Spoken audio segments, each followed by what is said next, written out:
Hey everyone, tonight we dive into the extraordinary yet brutally specific life path of a man whose ambitions came with a devastating price. Before we begin, take a second to like and subscribe, but only if you truly enjoy what I create here. Drop a comment too. Where are you watching from, and what time is it for you? I always love seeing how far this community stretches across the world. Now, dim the lights, let the hum of a fan set the mood, and step with me into tonight's journey. You're born in a forgotten village, so far from Beijing, the maps barely acknowledge it. A place where chickens wander freely, old men argue with the sky, and your family's fortune amounts to a bowl, 2 chopsticks, and a deep distrust of happiness. Your father farms. Your mother also farms though, with more scolding and fewer breaks. You are the third son, the dynastic version of a spare tire. Necessary in theory, but rarely remembered until disaster strikes. A proper name costs money, so you're called Little Third. It feels almost tender until you remember your brothers are first ox and second pig. This is not a household of poets. Life is simple, almost cruelly so. You chase ducks, eat rice when there's some to spare, and learn early that comfort and privacy are luxuries for other people. Home is a one-room hut crowded with relatives and the heavy hum of disappointment. No one speaks of dreams, only of weather and cabbage prices. The village has 1 scholar, 1 goat, and 20 rumors at any given time. One of those rumors whispers of a place called the Forbidden City, a palace so vast it has its own weather, filled with gold, secrets, and people who never touch soil. You hear this tale while chewing raw millet, trying to picture a roof tiled in yellow dot. Then comes the year of drought. Crops die, rivers shrink, and your father starts looking at you the way a merchant eyes unsold stock.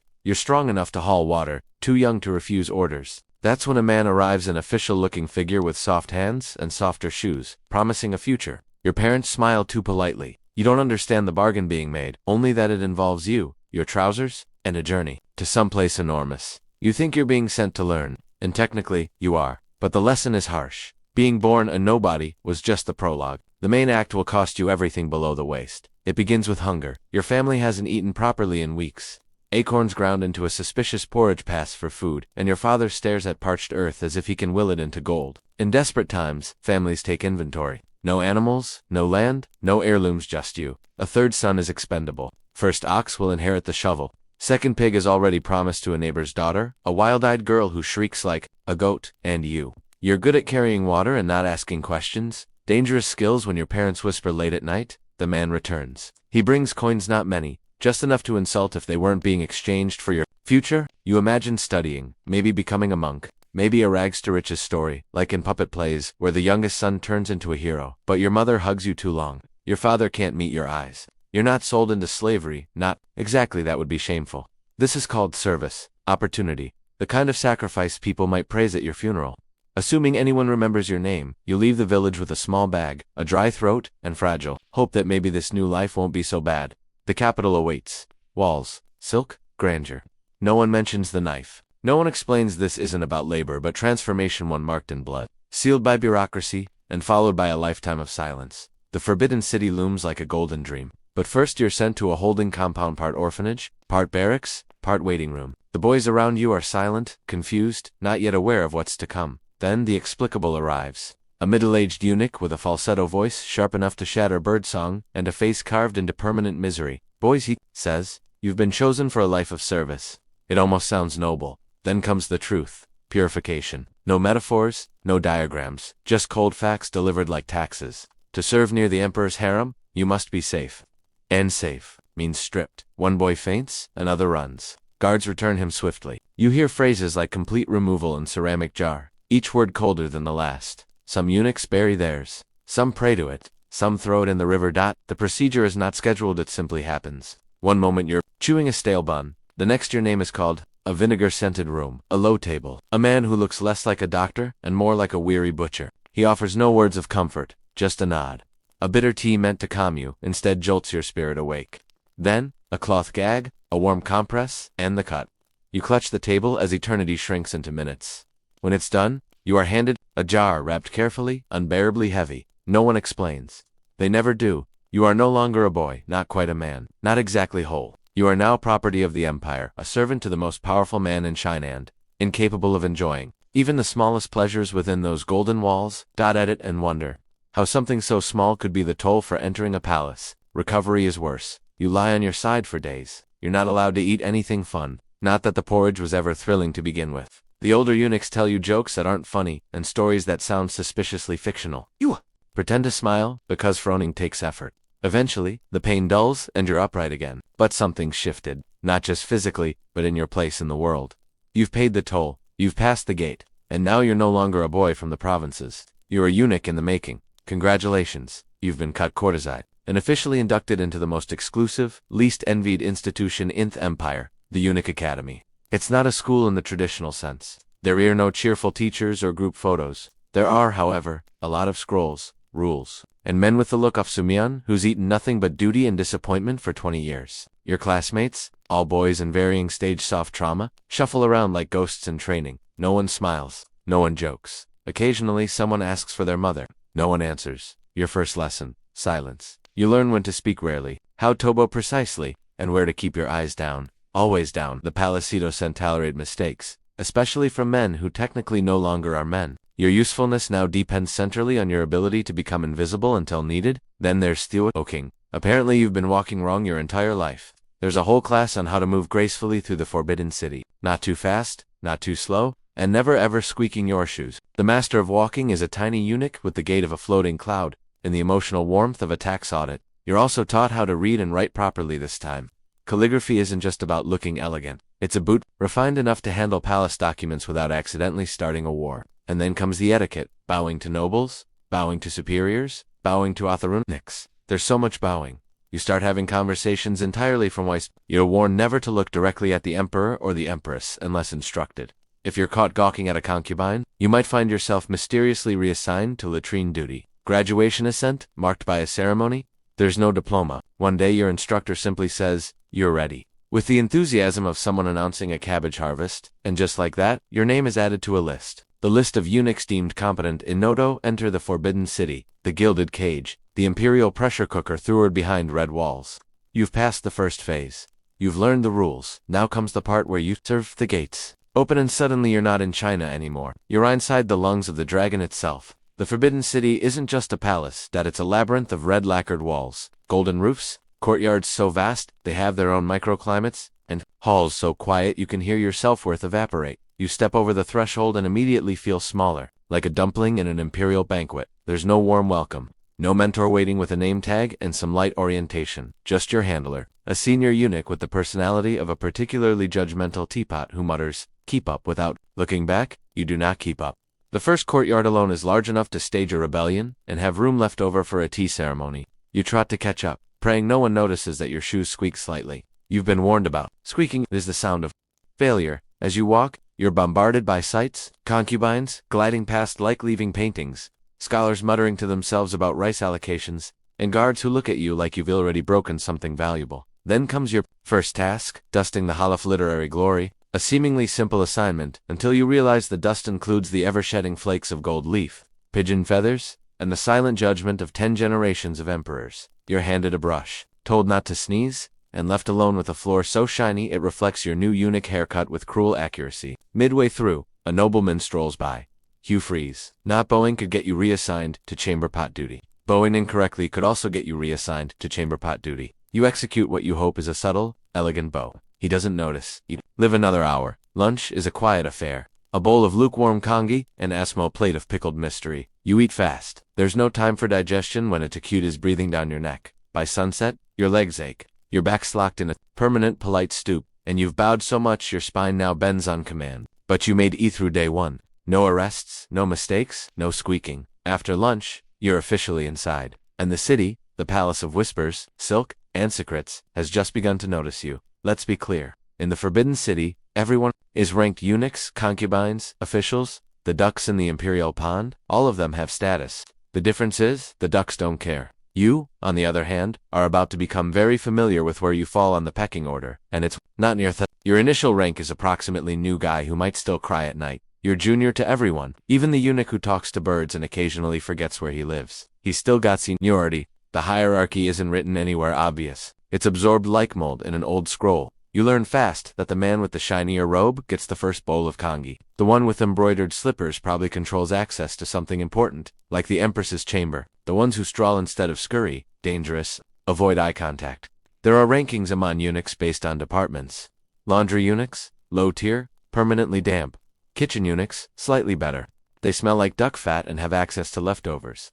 The record keepers respected if boring, but the real elite, the inner court eunuchs, the ones who serve the emperor directly, whisper into his ear and somehow always look mildly unimpressed with everything. Of course, you're not there yet. You're assigned to chamber duties, the polite term, for sweeping, fetching, and not asking questions. You're handed a broom, a brass key, and a firm warning about not touching anything that looks imperial, which inconveniently includes almost everything.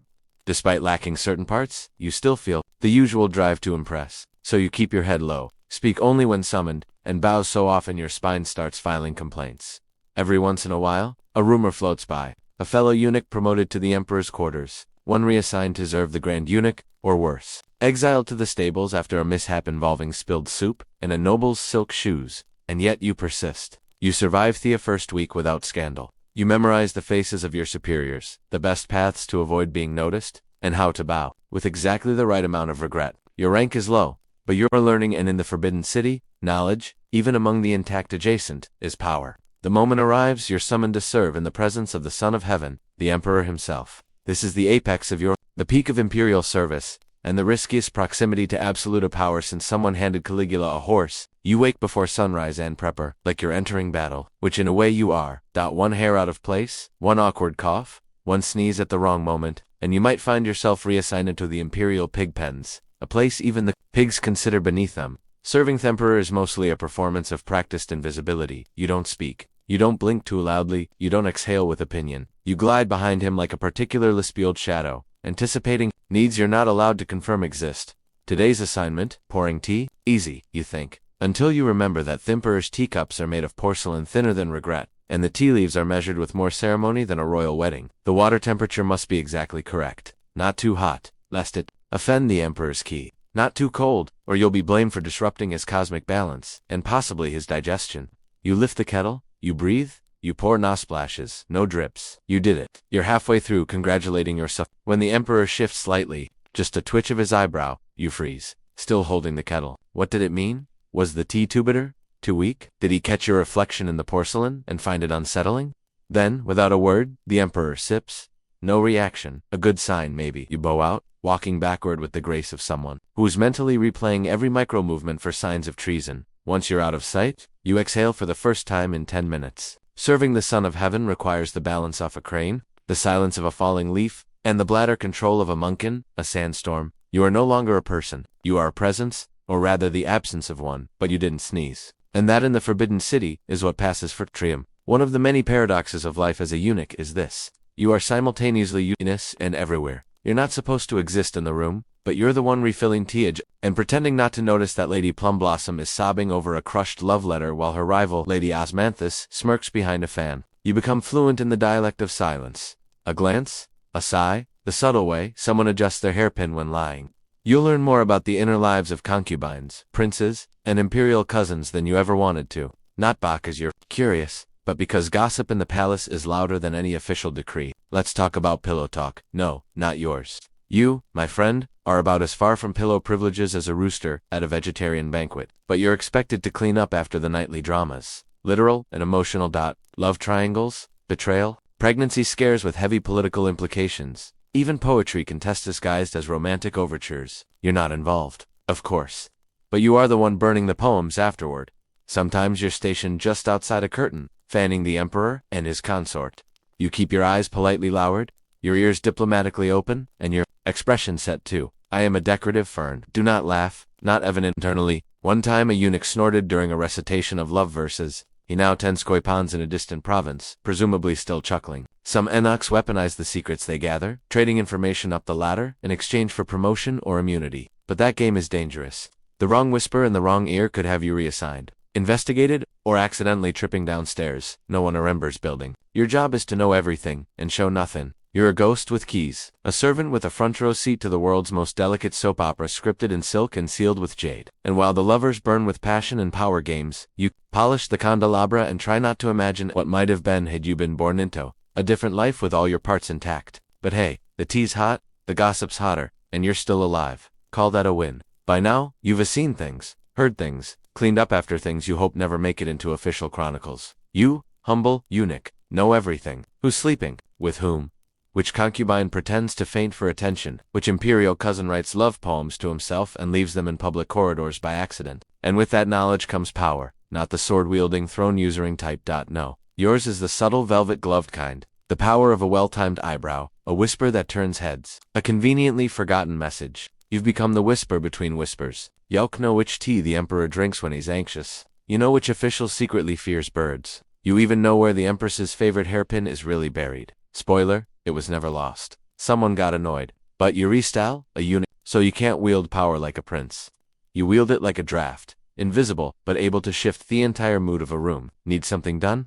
You know the kitchen eunuch whose cousin works in the archives? Need a note delivered discreetly. You know which palace maid has a soft spot for forbidden poetry. Need a scandal squashed? You know exactly how to misfile a report so it disappears for 6 months. Of course, this also makes you dangerous, which is thrilling and terrifying. Mostly terrifying. You develop a new skill, plausible deniability. You never say things outright. You imply them with grace. You'll master the art of looking surprised by your own brilliance. You don't say, Minister Wong, I had no idea your nephew was secretly meeting Lady Fragrance at midnight near the Peony Pavilion. What a coincidence that Tai found this embroidered handkerchief there. Information flows to you now. People seek you out, not for your looks, obviously, but for your uncanny ability to know. You become the court's most valuable appliance. Like a teapot, but full of secrets. And though you walk softly, bow often, and smile humbly, everyone knows not to cross you. Not because you're loud, but because you never have to be. You've made yourself indispensable, and in the Forbidden City, that's more powerful than a title, a sword, or a concubine's smile. You mean it, have your manhood, your surname, or your own chambers with windows. But what you do have is a graduate-level education in staying alive in the most cutthroat political jungle east of the Himalayas. Welcome to Political Survival 101 Eunuch Edition. Step 1. Never be the smartest person in the room. Even if you are, especially if you are. Nothing gets Eunuch reassigned to latrine inventory faster than making a grand secretary feel like a decorative scroll. Step 2. Appear loyal, not useful. Loyal eunuchs get promoted. Useful eunuchs get blamed when things go wrong. The trick is to walk the tightrope of just helpful enough with a touch of I'm too dim to plot anything sinister in your expression. Step 3. Master the art of slow walking, not literally, politically. New policy being drafted. Take your Timmerviewing, rumors floating around. Wait 3 days before pretending to have hard thumb. Speed kills. So does eagerness. So does initiative. Step 4. Flatter strategically. A little praise for the impress eternal youth goes far. Just don't lay it on so thick that people suspect you're buttering her up like a dumpling wrapper. Remember, everyone here has daggers hidden in their compliments. Step 5. Rotate alliances like crops. Stay too close to one faction and you'll get burned. When they fall out of favor, switch sides too often and you're branded a weathercock. The sweet spot is trusted by all, loyal to none. You're not betraying people, you're redistributing loyalties. And above all, keep your face calm, your ears open, and your thoughts buried deeper than the emperor's treasury. No smirking, no sighing, no expressions that could be interpreted as thinking. Your motto, I serve. Subtext. Whoever's still standing, failure in court politics means resignant, disgrace, or exile. Success means staying precisely where ale, or quietly gathering favors, and maybe getting a better robe color next season. You are not trying to win, you are trying to not lose. The Forbidden City doesn't remember its winners, but it definitely buries its losers in administrative silence. And sueth, your best neutral smile. You nod at the passing minister and offer tea, like your life depends on it, because it does. It turns out you don't need testosterone to climb the ladder. You need timing, subtlety, and the uncanny ability to pour tea without interrupting a treasonous conversation. Your rise begins quietly. First, you're placed in charge of the silk inventory. A small position, they say, but the Empress notices when her robes arrive smelling faintly of dumplings. You fix that. Suddenly she remembers your name, or rather, she remembers you're the one with the quiet feet. Next, you're given control over the ceremonial fan rotation hoodle. Again, not thrilling, but remember, the concubine fan that angled during last year's Autumn Moon Festival nearly caused a diplomatic incident. You avoid such disasters with military precision. Word gets around. Eventually, you're summoned to manage the Emperor's personal study. A room filled with scrolls, secrets, and the occasional forgotten concubine napping under the calligraphy table. You organize it all discreetly, and in doing so, you learn even more. At some point, you're no longer that eunuch with the polite cough. You become master of the robes, or keeper of the keys, or overseer of the imperial seal polishing rotation. The title doesn't matter, it's theoxis. You now touch the threads that tie the palace together. Ministers now tow you in corridors, concubines slip you notes. Servants straighten their posture when you pass, as if posture matters after castration. But hey, perception is everything. You've climbed the greasy ladder of court hierarchy without breaking a sweat, mainly because sweating in silkies, a social crime punishable by exile to broom closet duty. Of course, the higher you rise, the thinner the air and the sharper the knives. You develop new instincts like how to spot a poisoned mango, or how to detect sarcasm in a royal command. You've reached the realm of real influence, the Asudoi layer, beneath the dragon throne, and all without raising your voice, your hand, or any children, your voice still high, your dignity negotiable, your power absolute in the most unofficial way possible. It's ironic. You were physically diminished to be less of a man, and yet here you are quiet leering the most dangerous chessboard in the empire. All rise for the eunuch. You serve in the Forbidden City, not by sprinting ahead, but by not being the one who falls behind. And lucky for you, others do plenty of that gloriously, publicly, sometimes with a very audible thought. It starts with whispers, a misplaced document, a concubine's complaint, a poem interpreted a little too politically. Suddenly, Minister Chen is taking a leave of absence to reflect on his errors, which his court speak for hasn't been seen since Tuesday. You learn to recognize the signs, the sudden drop in lacquered smiles, guards step peering where they normally don't, the eunuch shuffle where someone who had power yesterday now carries incense sticks and avoids eye contact at you. Watch from the shadows as others trip on their own ambition. The loud ones go first, those home stake the emperor's chuckle for immunity. The poetic ones usually follow. Apparently, metaphor is only charming until someone mistakes it for sedition, and then come the eunuchs. Yes, your colleagues. Trusted confidants one day, reassigned to pigsty sanitation, the next all it takes is a misinterpreted nod or an intercepted note. One poor soul got demoted because he coughed right as the emperor sneezed. Suspicious timing indeed. You master the art of strategic absence. When tempers rise, you're tending to tea inventory. When scandal breaks, you're fetching scrolls. You never laugh too hard, never frown too deep. Your emotions are trimmed like your future always was. And when your Ivo finally falls, that smug eunuch who always wore his sash too tight and quoted Confucius like he wrote it himself, you don't smile. You offer condolences sincerely, then immediately check who's inheriting his duties and which door they forgot to lock, because in the Forbidden City, every downfall leaves a vacuum, and while power abhors a vacuum, you love one, especially if it comes with a window-facing chamber and upgraded ceremonial slippers. You didn't push them, you simply outlasted them, and as another official is led away under review, you sip your tea, nod politely, and pretend not to notice the guard-swapping nameplates. It's not about being innocent, it's about being uninteresting.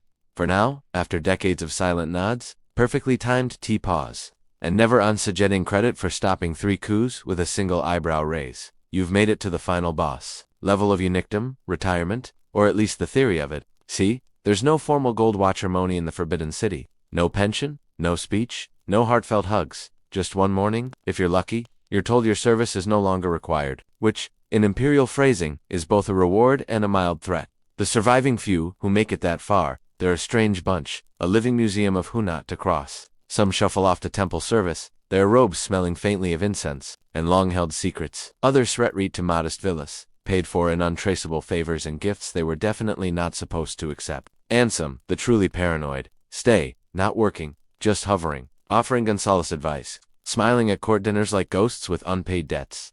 You, however, are playing it smart. You've arranged a small estate far enough from the capital that rumors and travel, but close enough to hear when someone important dies. You don't need to be in the game anymore, you just need to hear it being played. Still, retirement is no paradise. You wake at 5 a.m. out of habit. You find yourself correcting your servant's posture. You see when someone pours tea clockwise. It's like muscle memory mixed with trauma. Call it imperial PTSD, the irony. After years of sacrifice, family, identity, anatomy, your reward is peace. Not joy, not fame, just the absence of threat. No one trying to poison your noodles, no one plotting behind curtains, no one mistaking your silence for subversion, but some nights you miss it. The tension, the gossip, the way a well-placed nod could change a dynasty. So you sit under your plum tree sipping tea, still hot, still silent, and wonder how the next eunuch is doing back at court. Probably sweating. Poor lad's probably using the wrong fan schedule. You smirk, not out of cruelty, out of graduation. You've outlived politics and, in the Forbidden City, that makes you royalty. Almost in the grand tale of Chinese dynasties, emperors are etched in stone, generals sung in opera, concubines immortalized in painted screens and eunuchs. We are the soft threads stitched into palace silk, hidden, essential, forgotten by name, but not by impact. You never had children, you weren't supposed to, but you mentored 3 generations of courtiers, trained countless tea porters to avoid splashback scandals, and prevented a civil war by suggesting the emperor take a nap. That counts for something. Your legacy isn't in portraits. Those were reserved for people with, well, testicles. But every scroll you archived, every secret you buried beneath layers of etiquette, every crisis you prevented with a H and a strategic eyebrow raise, those rippled through history. Years later, a minor official publishes a treatise on palace management, a bestseller. He thanks a mysterious advisor whose silence was his wisdom. That was you. Not that anyone will ask. You bequeath your modest estate to a monastery. They build a quiet garden in your honor. Nothing too grand. Just a stone bench beneath a plum tree inscribed with a proverb so vague, even scholars argue about its meaning. Your name disappears from records. But the systems you created, the networks you owe, the art of surviving power without wielding it, those remain. Some whisper your name in court when problems get solved too efficiently. Others claim you never existed, a legend invented by anxious junior eunuchs to explain why no one dares reorganize the seal cabinet. Either way, you carved influence out of silence, rose without force, and become indispensable by being ignoble, a masterpiece of presence by absence. So, in your final years, as you sip jasmine tea under that old plum tree, you think back on it all, the pain, the politics, the secrets, and chuckle. Not bad for someone everyone expected to fade quietly into silk. History may not shout your name, but it echoes your footsteps in every polished hallway, and every whispered council, and in the Forbidden City, that's immortality. Step inside the towering stone halls of a medieval castle, and you would quickly realize that silence was not the natural state of such a place. Behind the thick walls, and under the flickering torchlight, sound was carefully curated. It was a tool of power, a display of wealth, and a way to fill the otherwise cold atmosphere with life. And the ones responsible for weaving this audio tapestry were the minstrels. These traveling musicians were more than background noise. They carried stories across kingdoms, stitching together distant regions with their ballads. A minstrel could recount the heroics of a knight who had never set foot in that castle, or whisper through melody the scandal of a noble whose reputation stretched far and wide. Their instruments varied, the lute with its sweet plucked strings, the harp graceful and commanding, the drum echoing like a heartbeat through the great hall. When these sounds collided, they transformed the drafty chambers into a theater of memory and imagination. But minstrels were not just entertainers, they were custodians of narrative. In a world where literacy wasara songs preserved lineages, victories, and betrayals, nobles relied on them to immortalize triumphs in verse, while peasants gathered scraps of history through their friends. To hear a minstrel sing of your family's deeds was to carve your name into cultural permanence, and tohave, no songs sung of you, was a quiet form of erasure. For the lords and ladies, having minstrels performed during a feast or celebration wasn't just indulgence. It was a political statement. The music proved that the castle had wealth enough to spare for art, that its lord was cultured, and that his name deserved to echo in song. A castle without minstrels was like a crown without jewels.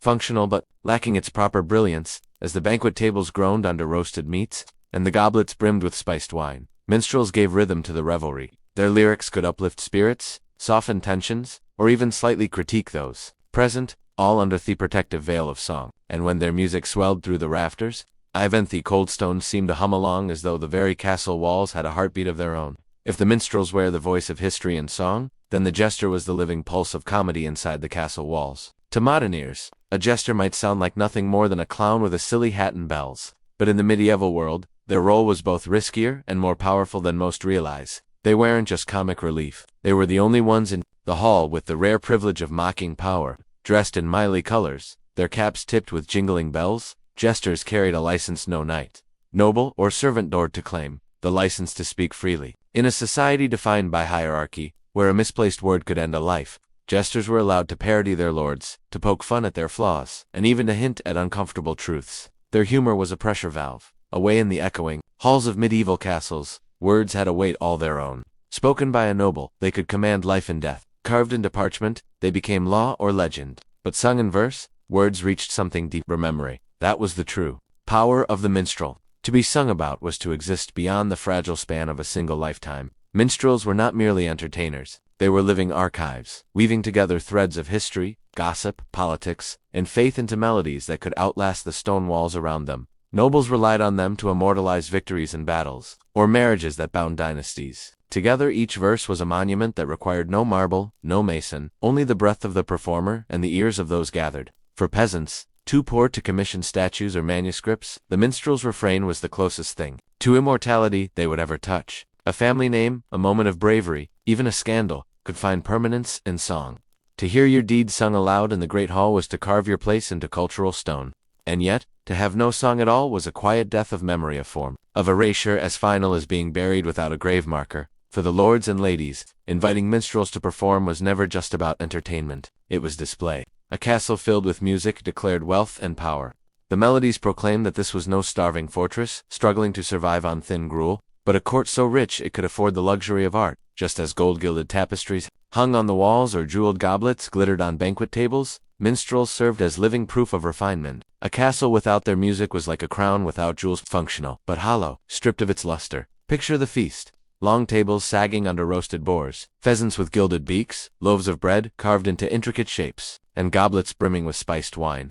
The scent of meat and smoke lingers in the air. In the corner, the minstrel strikes his harp or lute, his voice rising above the clatter of knives and laughter. His words bring rhythm to the revelry, guiding the emotional pulse of the room. With one ballad he can lift spirits to soaring pride. With another, soften the edge of rivalries. With yet another, weave unveiled criticism disguised as verse. Protected by the art of performance, a minstrel might mock the very noble who paid him. Knowing that laughter cushions the sting of truth, it was said that the walls themselves seemed to hum along when minstrels sang. Their music filled the rafters and gave heartbeat to cold stone. In those moments, castles, which so often echoed with fear of invasion or whispers of betrayal, instead pulsed with unity, however temporary. Yet if the minstrel was the voice of history and memory, the jester was the pulse of humor and subversion within the castle walls. Modern imagination paints the jester as little more than a buffoon in a motley suit, jingling bells and pulling faces. But in the medieval world, their role was far sharper and far riskier. A jester did not merely provide comic relief. They held the rarest of licenses in a society built on hierarchy, the license to speak freely. Where a careless word from a knight could mean disgrace, and from a peasant could mean execution, the jester could parody a lord, mock his mistakes, or hint at uncomfortable truths. Sand lived to see the next dawn. Cloaked in humor, they said what others dared not, dressed in bright motley patterns. Cap bells chiming with every gesture, the jester was part spectacle, part mirror. Their humor was a pressure valve, releasing tensions that could otherwise boil over in a court simmering with rivalries, debts, and unspoken grudges. A witty quip at the right moment could ease negotiations. A mocking rhyme could diffuse pride before it led to violence. And a clever parody could remind even the most arrogant lord that he, too, was mortal.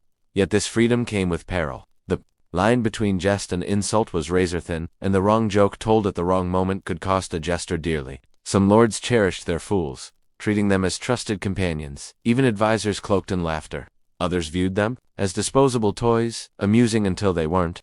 Despite the risk, the jester's role was essential. Castles needed not only chroniclers of glory, but also critics of folly. A minstrel might sing of your triumphs, but a jester would remind you of your failings often in front of the very people you sought to impress. And though pride stung, the jester's words were tolerated because they were wrapped in the harmless guise of entertainment. Together, minstrels and jesters gave balance to medieval courts. One preserved memory through art, the other preserved humility through satire. Where the minstrel's ballads stretched into eternity, the jester's joke evaporated in laughter, only to strike again in a new form the next night. One carved a legacy, the other kept that legacy from hardening into arrogance. Imagine, then, a great feast in a northern keep during winter. The fire roars, torches throw dancing shadows, and the hall is filled with the smell of venison and spice. At the high table, the lord and lady sit in splendor, while knights boast of hunts and peasants serve with lowered eyes. Then the minstrel begins, a tale of a distant battle, of ancestors who bled on foreign fields, so that their descendants might sit in comfort.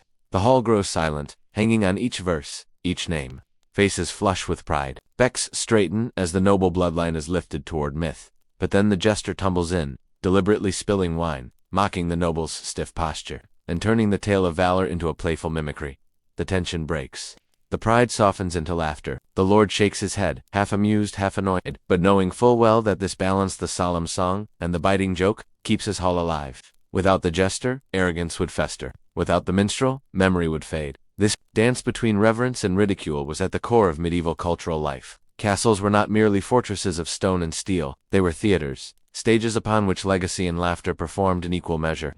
To host both minstrels and jesters was to prove not only wealth and refinement but also wisdom. It showed that a lord could celebrate his triumphs without forgetting his flaws, that a court could be serious without choking on solemnity. And so, through verse and laughter, through strings and bells, the heartbeat of the castle endured. The minstrel gave voice to history, the jester gave license to truth. Together they made the cold walls sing and the heavy crown just a little lighter.